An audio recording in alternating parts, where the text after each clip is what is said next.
William Rodriguez, a maintenance employee at the World Trade Center and the last human being to exit the towers alive, describes a giant blast below his building. And all of a sudden we heard an explosion. It was a huge explosion that came from under my feet, meaning that it came from the sub-levels between B2 and B3. And then there was a huge explosion at the top of the building. You could hear the difference from the bottom and all the way through the top.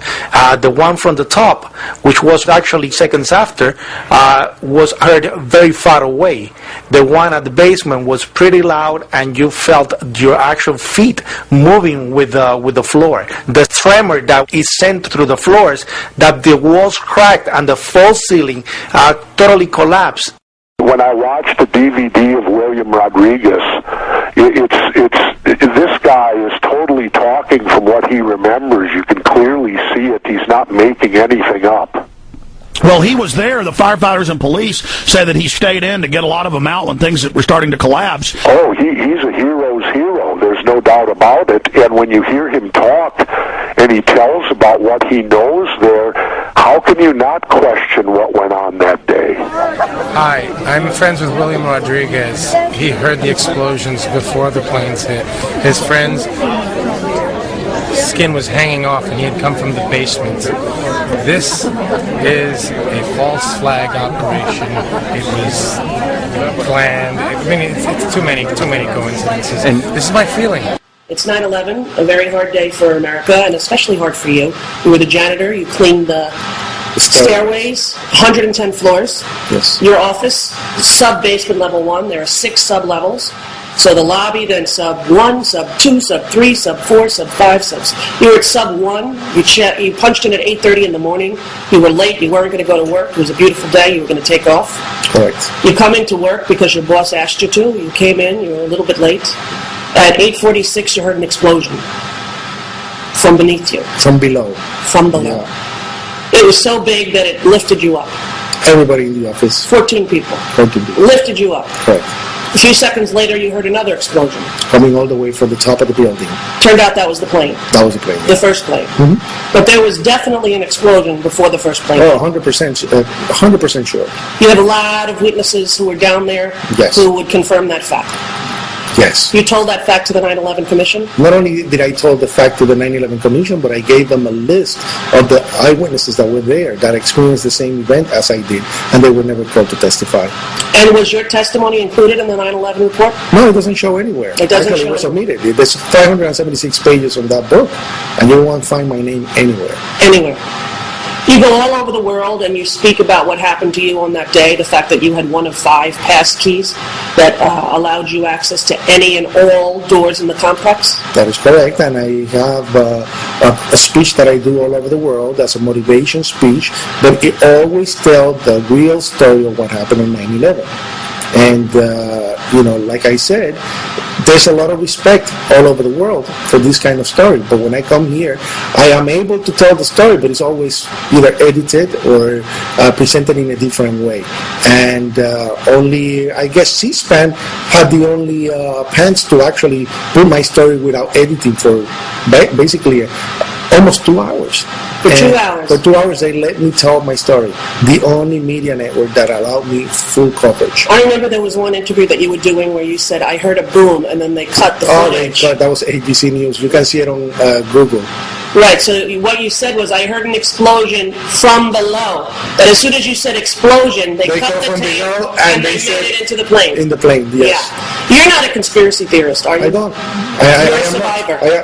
I'm a survivor. I was there. I experienced the event.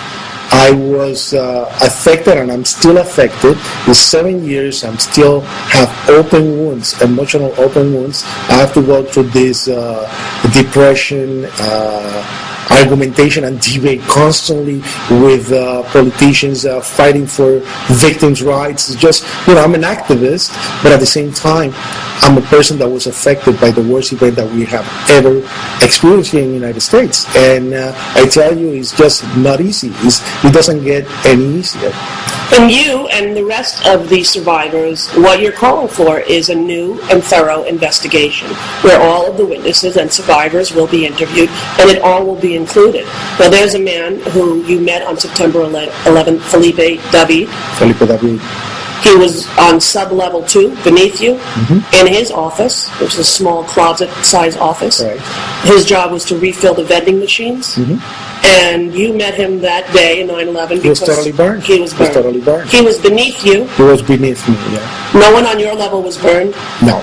but he was beneath you. In level 2, he was completely burned And there was- from the waist up. And there was other people as well that got stuck on the floor below us because of that explosion. They went into an elevator to protect themselves because of the fire and the debris and all the things happening at the So same there was no fire on your level, sub 1, but there was fire, sub level 2. There was no fire on the area where I was. I don't know if there was fire on the opposite side, but not on the area that I was. No, definitely no fire. So Felipe came up to your level. Came up to the level, came by the by the area of the office itself, with the hands extended, all the skin hanging, 33% of his body burnt, pieces missing from his face. And you helped him out, you got him into an ambulance, you then went back in. Correct. You went back in 3 times. Correct. You're credited with saving over 100 people's lives. Something like that. Yes. You yourself were the last man out. You dove underneath the fire truck as the debris fell. Correct. And somehow you were able to get out? I came out, I brought a person on a wheelchair named Ed Baye, and when I put him on the lobby with the 3 other firemen, I was told to get the ambulance ready. When I went to get the ambulance ready, the building started to collapse, and the only thing I saw was a fire truck. I sleep right under the fire truck, and the building collapsed right on top of me. I was the only one that survived at that moment because all that group of firemen and the man on the wheelchair died at that moment. I'm the last person to exit the building, last man out of the building. So here we are 7 years later, 9/11, a horrible day in American history, and Willie Rodriguez, a hero, a friend of mine, there you go. He just wants to tell a story, and I don't know, 60 Minutes, 2020, NBC News, Dateline, somebody, tell this guy's story, because all I got is a blog. Peace out, everybody. September 11th. The airplane struck the towers high above the ground. But down in the lobby of the North Tower, marble facing flew off the walls, the windows shattered, all the glass blown out.